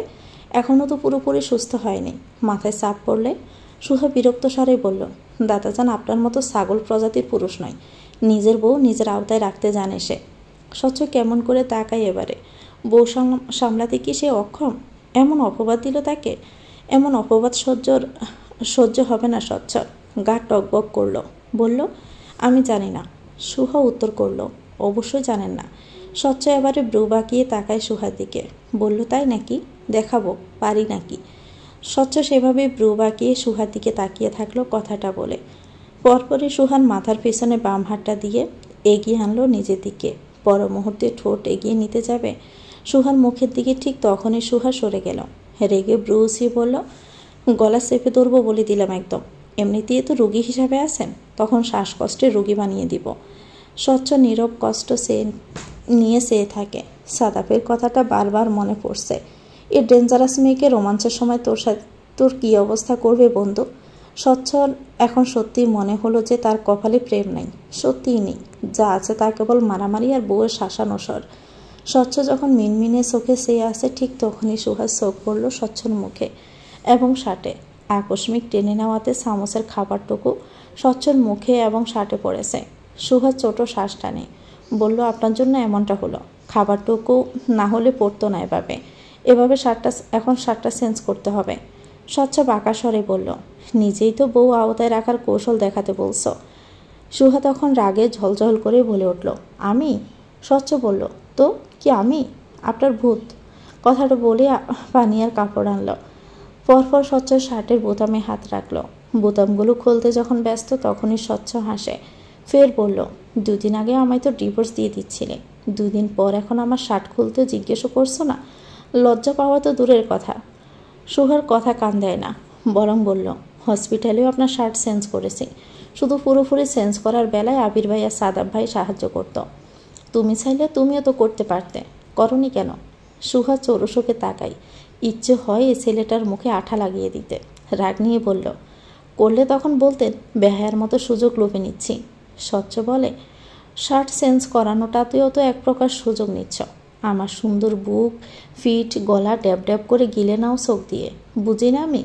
সুহা এবার হাত থামায়, রাগের সহিত বলল, নিজেই চেঞ্জ করুন, পরবর্তীতে আর করব না। স্বচ্ছ এবারে হাসে। সুহার হাতটা সেভাবেই বাম হাত দিয়ে চেপে রেখে বলল, উফ, করাবে সুহাসিনী, বর হই না তোমার? সুহা তাকায়। স্বচ্ছর হাস্যোজ্জ্বল চাহনি বা কথাটাতে বোধহয় কিছু ছিল যা সুহাকে মানিয়ে নিল এক মুহূর্তেই। সুহাও আর রাগ দেখালো না, কোনো কিছু বলল না, নজর সরিয়ে দ্রুত কাজে লাগলো। শার্ট খুলে কাপড় ভিজিয়ে হাত মুছে দিতে লাগলো যে যে জায়গায় শরীরে লেগে আছে। মুখ মুছিয়ে গলায় নামালো। তারপর হুট করে সুহা অন্যমনস্ক হলো, তাকালো স্বচ্ছর দিকে। দৃষ্টিটা তার দিকেই তখনও, কেমন যেন দৃষ্টিটা, যেন কতকালে আগ্রহে চোখ জোড়ায়। সুহা তৎক্ষণাতে চোখ সরায়। শুকনো ডোক গিলে গলায় হাত রাখতেই চোখে পড়ে স্বচ্ছর গলার উঁচু জায়গাটা। Adams Apple. স্বচ্ছ শুভ্র গলাটায় সুন্দর মানাচ্ছে, আলাদা আকর্ষণ। সুহার যেন ছুঁয়ে দিতে ইচ্ছে হলো, অবশ্য তা করল। তা হাত দিয়ে ছুঁয়ে নিল ওঠানামা করা অ্যাডামস অ্যাপল। এক দৃষ্টিতে তাকিয়ে থাকে সেদিকে। স্বচ্ছ যে দৃষ্টি খেয়াল করে নিজেই সুহার হাতটা সেখানে চেপে ধরে। বলল, এভাবে তো আরেকটু আমার দিকে তাকাতেও পারো সুহাসিনী, একটু তো দয়া করতেই পারো নির্দয় রমণী। পরপরই আবার হাসে। অ্যাডামস অ্যাপল, তুই আমার শরীরের অংশ হলেও তোর প্রতি আমার হিংসে হচ্ছে। সুহা মুহূর্তেই হাত সরালো। পরক্ষণেই স্বচ্ছ শার্টটা নিয়ে পাগুলো এগুলো ওয়াশরুমের দিকে। আবিরের সাথে রাহার পরিচয়টা হসপিটাল থেকে খুব ভালো আকারে পৌঁছিয়েছে। সেই হিসাবে যতদিন হসপিটালে ছিল ততদিন তাদের বিভিন্ন বিষয়েই কথা হতো। ছুটি 2-1 দিন হসপিটালে গিয়ে তা দেখেছেও। তবে যে 2-1 দিন সে এরপর গিয়েছিল, সে 2-1 দিন সে নিজ থেকে আবিরের সাথে কথা বলেনি। যদি আবিরে গিয়ে সে কথা বলতো তখনই বলতো, তাও হেসে হেসে। আবির হয়তো বুঝলই না মেয়েটার মনে কতটুকু অভিমান জমা হয়েছে। আজও বুঝল না। আবির সাদাব সিয়া আর রাহাকে ছুটির সাথে কথা বলতে দেখেছে, অথচ আবির তার সাথে একবারও নিজ থেকে যোগাযোগ করেনি। এই কয়েকদিনই বিষয়টা অদ্ভুত নয়? অবশ্য আগেও করতো না যোগাযোগ, সব সময় তো আবির ভাই তাকে ইগনোরই করতো। কিন্তু আবির তো তাকে কয়েকদিন আগে বিয়ের প্রস্তাব দিল, সেই বিষয়টা কি পাও? এরপর তো আর জিজ্ঞেসও করল না। ছুটি বুঝে ওঠে না আবিরকে। যখন মন খারাপ করে বিছানার কোনায় বসে আছে ঠিক তখনই রাহা বাসায় এলো। ছুটিকে দেখিয়ে বলে উঠল, ছুটি আপু, তুমি কি আবির ভাইয়ার কাজিন হও? ছুটি তাকালো। রাহার উচ্ছ্বাস আর পছন্দ হলো না। কেন এতটা হাসি খুশি উচ্ছ্বাস দেখাবে রাহাকে? মনে মনে সে নিরাশ হলেও আগ্রহ নিয়ে বলল, কেন? আবির ভাই বলল, তুমি তার কোন আঙ্কেলের মেয়ে হও। ছুটি এবারে ছোট্ট শ্বাস টানে। কোন আঙ্কেলের মেয়ে? অথচ মেসেজে জানালো সে তাকে ভালোবাসে, ফোনে জানালো বউ হবে কিনা। এসব কি তাহলে মজাই করলো? ছুটি ছোট স্বরে বলল, ও। রাহা হাসে। ছুটির পাশে বসে বলল, আবির ভাইয়া তোমায় ডাকলো আপু। কেন ডাকলো বলো তো? ছুটি গোল গোল চোখে তাকাই, বলে, জানি না তো। তোকে বলেনি? না, শুধু বলল তোমাকে যেতে। ও আচ্ছা। ছুটির মনের মধ্যে শত বিষাদেও যেন একটু আনন্দ আসে। আবির ভাই তাকে যেতে বলল। নিজ থেকে আনন্দে উচ্ছ্বাসিত হয়ে ছুটি যখন যেতে নেয় তখনই রাহা বলে, আপু, আবির ভাইয়া যদি তোমার কাজিন হয় তাহলে প্লিজ আমাকে একটু সাহায্য করবা। আমি ওনার ব্যক্তিত্বে ফিদা। এই একটা কথায় ছুটির আনন্দটা নাকচ করতে যথেষ্ট। ছুটি ডোক গিলে কৌতূহল নিয়ে বলল, উনিও? রাহা লাজুক হেসে উত্তর করে, জানি না, তবে যেহেতু উনি বারবার আমার সাথে কথা বলছেন এটা আশা তো আমি রাখতেই পারি বলো। ছুটি মেকি হাসে এবারে, বলে, হ্যাঁ হ্যাঁ, তুই তো সুন্দরীও, অবশ্যই আশা রাখবি। কথাটা বলে ছুটি পা বাড়াই, সঙ্গে শুকনো ডোকও গিলে। কেন জানি না তার মনে হচ্ছে আবির ভাইকে তার পাওয়ার আশা তার ক্ষীণ হচ্ছে। এতকাল আবির ভাইকে একপাক্ষিক ভালোবেসে গেলেও কখনো তার কষ্ট লাগেনি। দিন শেষে বুঝেছে আবির ভাইকে কেউ পেলে সেই পাবে। অথচ সে ছুটি আজ নিরুৎসাহিত। দৃঢ় পায়ে যখন ছাদে গেল তখন ছাদ থেকে শুনতে পেল সাদা ফেসর, কি ভাই বল, ওই ছুটি মেয়েটাকে আই লাভ ইউ তো বলেছিলি, জাস্ট স্বচ্ছর বউ কোনটা তা জানার জন্য বল। মেয়েটাও কি অবুঝ, তোর পারতে পুরোই দুর্বল। না হলে কি তোর হয়ে আমি আই লাভ ইউ বললেও মেয়ে গদগদ হয়ে খুশি হয়ে যেত? যাক, তোরই তো ভালো, মেয়েটার অনুভূতি ব্যবহার করার প্ল্যান আমার থাকলেও কাজে তো তোর লাগলো বল। মাঝখান দিয়ে স্বচ্ছর বউকেও খুঁজে পেয়ে গেলাম। সব তো শেষই। এবার কি বলে দিবি যে সেই দিন ওই মেসেজটা আমি করেছিলাম জাস্ট এজ এ প্ল্যান হিসাবে, এজন্যই ডাকছিলি? ছুটির পা স্থির হয়ে যায় তখন। কথাগুলো কানে আসা মাত্র সে নিচে ছুটে আসে। কান্না পাচ্ছে তার, অযথায় চোখ টলমল করছে। আবির ভাই তার অনুভূতিকে কেবল ব্যবহার করেছে, তাও সুহাকে খোঁজার জন্য। সবটাই তাদের প্ল্যানের অংশ, কোনো ভালোবাসা নেই। সত্যিই তো, ভালোবাসা যদি থাকতোই তাহলে আবির ভাই নিশ্চয়ই তাকে এতকাল ইগনোর করতো না, এমনকি এখনও ইগনোর করতো না। সেদিন আবিরের চোখে মুখে বিরক্ত দেখতো না সে। ছুটি কেবল ভাবে, কি বোকা সে, কি বোকা, কিভাবে ব্যবহার করতে চাইলো তাকে, আর সেও কি না। সত্যি তো, যে ছেলে এতগুলো দিন তাকে ইগনোর করেছে, সে ছেলে কেন হুট করে তাকে ভালোবেসে ফেলবে? এটা কেমন না? ছুটি নিজেকে বোঝায়, নিজের চোখের পানি মুছে নিজেকে বারংবার বোঝায়। তারপর প্রায় অনেকটা সময় পরে সে আবার ছাদে গেল। আবিরকে দেখিয়ে বলল, ডেকেছিলেন আবির ভাই? আবির তাকালো, ঘড়িতে সময় দেখে বুঝল ছুটিকে ডাকার প্রায় 40 মিনিট পার হয়েছে। বলে, ডেকেছিলাম। 40 মিনিট ধরে কি করছিলি বসে বসে? ছুটি অন্য সময় আবিরকে দেখে হেসে হেসে কথা বললেও আজ আর মন চাইল না। বলল, কিছু না। 2 সপ্তাহ তো পার হলো, আপনি এখনও দেশ ছাড়লেন না যে? আবির এবারে ব্রু বাঁকায়, বলে, খুশি হতি দেশ ছাড়লে? না। ছুটি কথাটা বলার পরে আবির প্রশ্ন ছড়ে, উত্তর কি আমার? ছুটি যেন বুঝে ওঠে না, বলল, ছুটি বেড়েছে আর কয়েকদিন, সেই হিসেবে সময় আছে আর একদিন। কাল চলে যাব আমি, সাদাপার নিদি। মাঝখান দিয়ে স্বচ্ছর অবস্থা নিয়ে এত ব্যস্ত ছিলাম যে তোকে জিজ্ঞেস করা হয়নি। এখন বলছি, তুই কি বাকি একদিনের জন্য বিয়ে করবি আমায়? ছুটি হাসে। আবির জানিও না সেই হাসিটাই কতটা অবহেলা মিশিয়ে আছে। কেউ যদি বিয়ে করতেই চায় তাহলে বুঝি এভাবেই প্রশ্ন করে, এভাবেই বুঝি জিজ্ঞেস করে। তবু অন্য সময় হলে হয়তো ছুটি রাজি হয়ে যেত। একদিন হোক বা 1 সেকেন্ডের জন্যই হোক, ছুটি অবশ্যই আবিরকে চাই। তবে আজ সে রাজি না হয়েই বলল, হুট করে বিয়ে? আপনার কোনো প্রয়োজনে লাগবে নাকি সেটা? হুট করে এই বাক্যটা পছন্দ হলো না আবিরের। বলল, এটা কেন মনে হলো তোর? এমনিতেই। আবির তবুও বলল, এমনি? শিওর? ছুটি বোকা হেসে বলল, বোকা হতে পারি, তাই বলি কি আজে বাজে কথা বলবো আবির ভাই? আবিরের কণ্ঠ দৃঢ়। আমি যা বলেছি তার উত্তর দে। ছুটি এবারে চুপ থাকে। কিছুক্ষণ পর বলে ওঠে, আব্বু বলে, যাকে আমরা ভালোবাসি তাকে আমাদের বিয়ে করা উচিত নয়, বরং যে আমাদের ভালোবাসে তাকে বিয়ে করা উচিত। আবির আরেকটু দৃঢ় স্বরে বলল, তো এটা দ্বারা কি বোঝাচ্ছিস?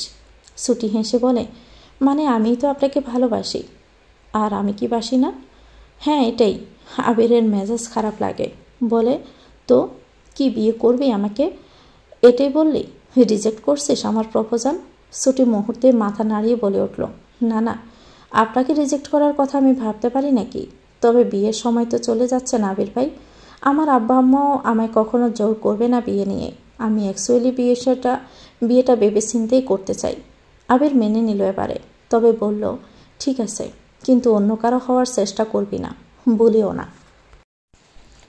তখন রাত, মৃদু ঠান্ডা হাওয়া বইছে বাহিরে। বোধ হয় কিছু সময় পর বৃষ্টি নামবে, যার কারণে আকাশের 4টা আওয়াজ অনুপস্থিত। সুহা বেলকুনিতে বসে কিছুটা সময় চাঁদবিহীন সে আকাশই দেখল। পরপরই রুমে এলো। ভেবেছিল স্বচ্ছ ঘুমিয়ে পড়েছে। ঘুমিয়ে পড়লে তারই ভালো, নয়তো স্বচ্ছ জাগ্রত অবস্থায় ওরই সামনে এক বিছানায় ঘুমাতে গিয়ে আবারও স্বচ্ছর খোঁচা শুনতে হবে। কারণ ওদের বাসায় যখন স্বচ্ছ গিয়েছিল তখন সে স্বচ্ছকে এক বিছানায় ঘুমাতে দেয়নি। সুহা হতাশ হয় এদিক দিয়ে।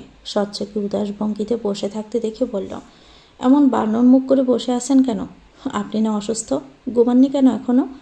যে বউ অসুস্থ স্বামীকে বসিয়ে রেখে বেলকনিতে গিয়ে ছাদ দেখায় মরিয়া হয়, সে বউ জেগে থাকার কারণ জানার অধিকার রাখে না। আকস্মিক এই উত্তর পেয়ে সুহার কপালে ভাঁজ পড়ে। ব্রু বাঁকিয়ে তাকায় সে। বলল, কোন বউ অধিকার রাখে তাহলে? বই বা কয়টা, বিয়েই বা কয়টা করেছেন আপনি? সুহার সন্দেহ দেখে স্বচ্ছর হাসি আসে যেন। তবুও বলল, একটাই করেছিলাম, তাও কি নিষ্ঠুর বউ? ভালোবাসে না। সুহার রাগ নিয়ে বলল, নিষ্ঠুর? অবশ্যই। হসপিটালে যখন আমার কথা বলার গতি ছিল না তখন কি ভালোবাসাময় কথা চুমুও দিয়েছিল। আর যখনই আমি একটু সুস্থ হয়ে আসলাম তখনই ফের তোমার দাদাজানের মতো ভয়ঙ্কর রূপ ধারণ করে ফেললে। গিরগিটি কোথাকার। সুহা ফের রাগ নিয়ে বলল, আমি গিরগিটি? তা নয়তো কি? আমি? সুহা তখন রাগে ফুসফুস করতে করতে উত্তর দিল, আপনি তো ভাই উন্নত মানের গিরগিটি। ফুসলিয়ে ফাসলিয়ে আমাকে প্রেমে ফেলে বিয়েটা করে দৌড় মেরেছিলেন। ভুলে গেছি আমি। একই কথা আবারও শুনে স্বচ্ছর ইচ্ছে হলো নিজের কপালে নিজে থাপ্পড় মারতে। কে বলেছিল তখন সে ছেলে মানুষটা করতে? কে? তখন এখন সারা জীবন তার খোসা শুনতে হবে তাকে। স্বচ্ছ হতাশার ন্যায় দৃষ্টি রাখে, বলল, ওটা অতীত, ভুল করেছি। কয়বার বলবো আমি? সেবার যেমন চলে গিয়েছিলাম, এবার তো তেমন ভালোবাসার টানে থেকেও যাচ্ছি। দেখো না কেন তা? নাকি এখনও শিওর না যে সত্যি সত্যি আমি ভালোবাসি কিনা? কথাটা বলেই সে সুহার দিকে তাকায়, উত্তরের অপেক্ষা করে। সত্যি কি এখনও শিওর না সুহা? সত্যি এখনও তার ভালোবাসা কি বিশ্বাস করে না? উত্তর দিচ্ছে না কেন? স্বচ্ছ আবারও বলল, নাকি এবারেও সত্যি সত্যি মরে গিয়ে বিশ্বাস করাতে হবে? বলো, কি করলে বিশ্বাস করবে যে ভালোবাসি? সুহার ইচ্ছে হলো এই ছেলেটার গালে একটা থাপ্পড় বসাতে। এখনও সুস্থ হয়নি, কয়েকদিন আগেই মৃত্যুর সাথে লড়ছিল এতগুলো মানুষকে দুশ্চিন্তায় রেখে, অথচ এখনও মরার কথা মুখে আনে। খারাপ লোক একটা। সুহা মনে মনে একগুচ্ছ বকাঝকা করে গম্ভীর স্বরে বলল, বিশ্বাস না করার মতো পথ রাখেননি। সেদিন অ্যাক্সিডেন্টটা করেই ফাঁসিয়ে দিয়েছেন আবার, নয়তো আমি জীবনেও বিশ্বাস করতাম না আপনাকে। স্বচ্ছল মন বোধহয় গদগদ হয়ে উঠল খুশিতে, তবুও প্রকাশ করল না। টান টান স্বরেই বলল, এখন করো, নাকি ভাবো যে অ্যাক্সিডেন্টটাও আমার প্ল্যান করা, সব নাটক? সুহা কেমন করে যেন চায়, খাটের এক কোণায় বসে ছোট্ট শ্বাস ফেলে। স্বচ্ছ কি কথাটা খোঁচা দিয়ে বলেছে? বলল, আমি আপনার মতো এতটাও গর্দব নই স্বচ্ছ। গাড়ি ড্রাইভার চালাচ্ছিল, তার নিজের জীবনও ঝুঁকিতে ছিল। যদিও এখন সে সুস্থ, তো যদি প্ল্যানের অংশ হয়ও, তাহলে আপনি বা উনি নিশ্চয় জীবনের ঝুঁকি জেনেও এই দুর্ঘটনা ঘটাতেন না, তাই না? স্বচ্ছ বিপরীতে বলল, ভাগ্যিস অ্যাক্সিডেন্টটা আমার হলো, নয়তো তোমার মতো নির্দয় রমণীর নিষ্ঠুর মন জীবনেও নরম হতো না, জীবনেও আমার দিকে ফিরে চাইতে না তুমি। ভাগ্যিস অ্যাক্সিডেন্টটা হলো। আর যাই হোক, এমন অ্যাক্সিডেন্ট অ্যাটলিস্ট ভালোবাসা জুটবে তোমার। সুহা এবারে স্বচ্ছর দিকে ঝুঁকে আসে, রাগে কটমট স্বরে বলল, এক ঘুষিতে মুখের সব দাঁত ফেলে দিব স্বচ্ছ। একবার দুবার এসব কথা ভালো লাগে না। স্বচ্ছ এ পর্যায়ে হাসে, নিজের চোখের খুব সামনেই সুহাকে রাগ মিশ্রিত চাহনি নিয়ে সেগে থাকতে দেখে ফু দিয়ে উড়িয়ে দেয় সুহার কপালে আসা চুল। বাম হাতে সুহার মুখে এনে বুলিয়ে দিয়ে বলল, বিশ্বাস করো, তোমাকে রাখতে দেখলে বিনা কারণে চিনচিনে এক অনুভূতির ফিল পাই সুহাসিনী। ইউ নো হোয়াট, তুমি রাখলে আমি শুধুই প্রেমে পড়ে যাই, হার্টবিট বাড়ে। কোনোদিন না জানি অ্যাটাক করে ফেলি, তার আগেই প্রেমটা করবে তো রমণী। স্বচ্ছর এত সুন্দর কথার বিনিময়ে সুহা এক বালতি হতাশা ঢেলে দিয়ে বলে উঠল, শখ নেই আমার। কথাটা বলে স্বচ্ছর পাশে কাত হয়ে শুয়ে পড়ল সুহা। বলল, প্ল্যাটিং স্কিল ভালো আপনার, কিন্তু এই মুহূর্তে ঘুমান, গুড নাইট। ছুটির সাথে আবিরের আর কথা হয়নি। মনে মনে কঠিন প্রতিজ্ঞাও করল মেয়েটা। আবিরের জন্য সে আর পাগলামো করবে না, আর না তো আবিরকে সে অনুভূতি প্রকাশ করবে, আর না তো হ্যাংলামোফোনা করবে। ছুটে নির্চুপ হয়ে আছে তখন থেকে। বেলকুনিতে বসে বসে ভাবছিল তার দোষ কী ছিল। এই যে এতকাল এত অপেক্ষা করলো, তবুও তো তার এতটা কষ্ট হলো না। কিন্তু যখনই শুনল আবির ভাই তার অনুভূতিকে নিয়ে খেলেছে, অনুভূতিকে ব্যবহার করেছে, তখন থেকে আবির ভাইকে তার আর ভালো লাগছে না। তিক্ত লাগছে সব কিছু, নিজেকেই বিরক্ত লাগছে তার। ছুটি দীর্ঘশ্বাস ফেলে যখন বেলকুনিতে দাঁড়িয়েছিল, ঠিক তখনই পাশে আসলো রাহা। কিছুক্ষণ ছুটির সাথে কথা বলেই রাহা চলে গেল। ছুটি তারপরে অনেকটা সময় বেলকুনিতে কাটালো। তার কিছুটা সময় পরেই তার ফোন বাজে। ছুটি ব্রুকুসকে তাকালো। আবির কল দিয়েছে। ছুটি প্রথম দুবার কল না তুললেও শেষের বার কল উঠালো। নীরব স্বরে বলল, এত রাতে কেন কল দিয়েছেন আবির ভাই? কাল তো চলে যাবেন, গোছগাছ করছেন না? ছুটি তার প্রশ্নের উত্তর পেল না, তবে সাথে সাথেই আবির রাগ স্বরে প্রশ্ন করল, এত রাতে কার জন্য বেলকুনিতে দাঁড়িয়ে আছিস? তো জাস্ট ফ্রেন্ড সাদের জন্য? ছুটি অবাক হয়। হঠাৎ আবিরের রাগের কারণ বোঝা গেল না যেন। আবার সাদকে টানার বিষয়টাও বোঝা গেল না। তবে ছুটি চারপাশে একবার চোখ বোলায়, বলে উঠল, বেলকুনিতে দাঁড়াতেই পারি, সাদের জন্য হলেও সাদের জন্য। অসুবিধা কি আপনার? আবির দাঁতে দাঁত চেপে বলল, তুই জানিস না অসুবিধা কি? না। আবির ফের বলল, জানিস তুই খুব ভালো করে জানিস ছুটি। এখন বলবি না যে তুই এই স্বাদের কারণে বিয়ের প্রপোজালটা পিছিয়ে নিয়েছিস। ছুটি এবারে হাসে। যে ছেলেটা তার অনুভূতিকে ব্যবহার করেছে নিজের স্বার্থ, তার থেকে এমন প্রশ্ন বোধ হয় সত্যিই হাস্যকর। বলল, ইগোতে লেগেছে নাকি আপনার? আবির রেগে বলল, মুখে মুখে কথা বলা শিখেছিস? ছুটি চুপ থাকে, তারপর অনেকটা সময় পর বলে, ধরুন আমি সাদকে ভালোবাসি, এতদিন আপনার সাথে নাটক করেছি, ওর কারণে বিয়ের প্রপোজাল পিছিয়েছি, তো কি করবেন? আবির এই পর্যায়ে উত্তর দেয়, এত বছর কেউ নাটক করতে পারে না, সে ছোট থেকে দেখছি আমি তোকে। বোকা ইমোশনাল ছুটি ছিলি তুই, ড্যাব ড্যাব করে তাকিয়ে থাকতি। ছুটি হাসে, নিজের দুর্বলতার কথা শুনে নিজের প্রতি বিরক্তও হয়, বলে, এজন্যই এখন অনেকে বোকা বানায় আমাকে। যাই হোক, এখানে এসেছেন কেন? নিশ্চয়ই আমার জন্য নয়। আবির রাগের সহিত উত্তর করল, ইয়েস, তোর জন্য নয়, এখানে আরও বিভিন্ন মেয়ে আছে বুঝলি, ওদের দেখার জন্যই এসেছি। বুঝেছি। আবির বলে, বুঝলে ভালোই। কথাটা বলেই সে কল রাখে। রাস্তায় দাঁড়িয়ে আছে সে, দৃষ্টি ছুটিদের বেলকনিটাই, যেখানে ছুটির ছায়া স্পষ্ট। আবির ছুটিকে খুব ভালোভাবে চেনে, খুব ভালোভাবে জানে, যার দরুন ছায়াটা দেখেও বুঝে নেয় এটা ছুটি। কিন্তু বিরক্তির বিষয় হলো, আবির যখন এখানে এসে দাঁড়ালো ঠিক তখনই এখানে দাঁড়িয়ে থাকতে দেখা গেল আরও একজনকেও।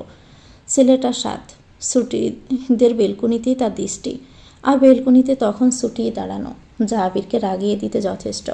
আবির দুজনের দিকে পরপর কয়েকবার সাওয়াসাওয়ি করে সাদের কলার টেনে ধরে। কাহিনী সুবিধা ঠেকে না তার, পর মুহূর্তে কল লাগায় ছুটিকে, তারপর সাদের সামনেই ছুটির সাথে কথা বলে।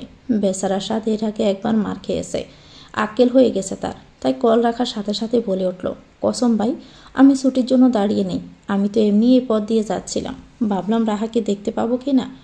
আবিরের জন্য বিশ্বাস হয় না, বলল, শিওর রাহাই?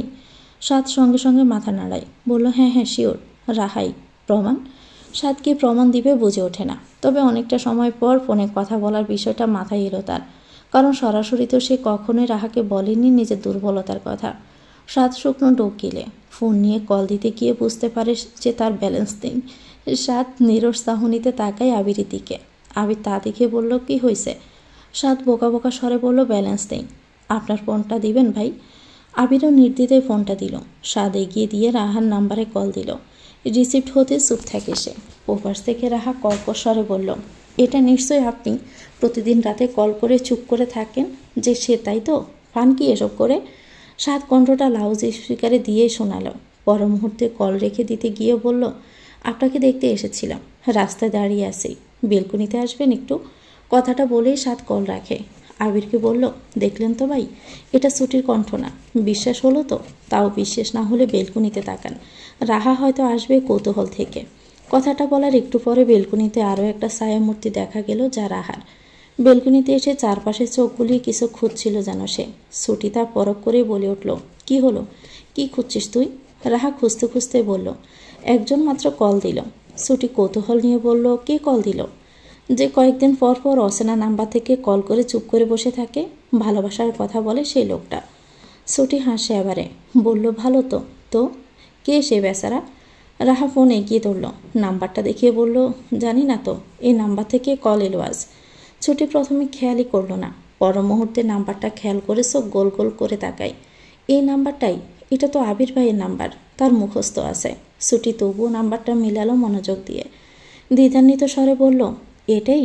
শিওর এটাই নাম্বার? হ্যাঁ, একটু আগেই তো কল দিল, সে নাকি আমায় দেখতে রাস্তায় দাঁড়িয়ে আছে আপু। রাহা যেন এবারে দুয়ে দুয়ে চার মিলাতে পারল। আবির তাহলে এই কারণেই এদিকে এসেছে? এই কারণেই? আবির ভাই তো তাকে ভালোবাসে না, ওটা তো একটা খেলা খেললো কেবল। যদি রাহাকে ভালোবাসেও ক্ষতি কি? ছুটি দীর্ঘশ্বাস ফেলে, চোখ টলমল করে তার। এই প্রথম তার মনে হলো তার জীবনের কোনো ভ্যালু নেই, কোনো অর্থ নেই। সে এক গুরুত্বহীন মানুষ এই পৃথিবীতে, যাকে কেউ কখনো ভালোবাসেনি, যার ভালোবাসার গুরুত্ব কেউ কখনো দেয়নি। সকালের আলো ফুটেছে, স্বচ্ছর ঘুম ভেঙেছে বহু আগেই। এতটা সময় ধরে সে এক দৃষ্টিতে মনোযোগ দিয়ে দেখে যাচ্ছে তার সুহাসিনীকে। ঘুমন্ত মুখটা বড্ড বায়ামি লাগছে যেন, বড্ড আকৃষ্ট হয় সে। স্বচ্ছ বাম হাত বুলিয়ে সুহার মুখের আঙ্গুল চালায়, পর মুহূর্তে হতাশ শ্বাস ফেলে। বড্ড আদর আদর লাগছে মুখটা। একটা চুমু খেলে কি অপরাধ হয়ে যাবে তার? ঘুমন্ত অবস্থায় তারই তো বউ।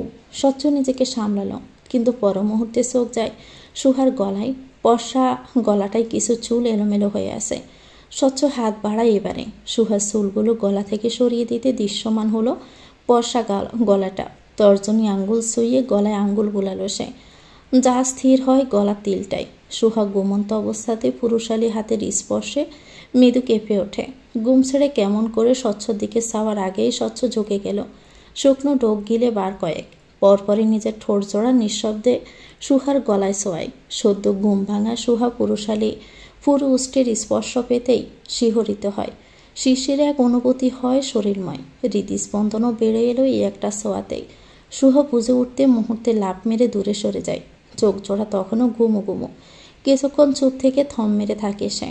পর মুহূর্তে গলায় হাত রাখে, বলে ওঠে ঝাঁঝালো স্বরে, কি করছেন? খুব ছুঁই ছুঁই স্বভাব না আপনার? যে মেয়ে দেখলেন অমনি ছোঁয়াছুঁই করছেন এখন, তাই না? সুযোগ নিচ্ছেন স্বচ্ছ? স্বচ্ছ হাসি ঠোঁট বাঁকিয়ে বলল, চুমো শোধবোধ করছিলাম। তবুও যদি আমার ছোঁয়া পেয়ে তোমার মনে হয় যে সুযোগ নিচ্ছি, ওকে ফাইন, পরবর্তীতে তাহলে সুযোগই নিব। তো ভিউয়ার্স, গল্পটির নাম হচ্ছে প্রেমের সমর। এটা গল্পের চতুর্থ অংশ। পরবর্তী অংশ পেতে চ্যানেলটিকে সাবস্ক্রাইব করে আমাদের সাথে থাকবেন। ভিডিও ভালো লাগলে একটি লাইক দিয়ে দিবেন, কমেন্ট করে জানাবেন কেমন লেগেছে। আল্লাহ হাফেজ, আসসালামু আলাইকুম।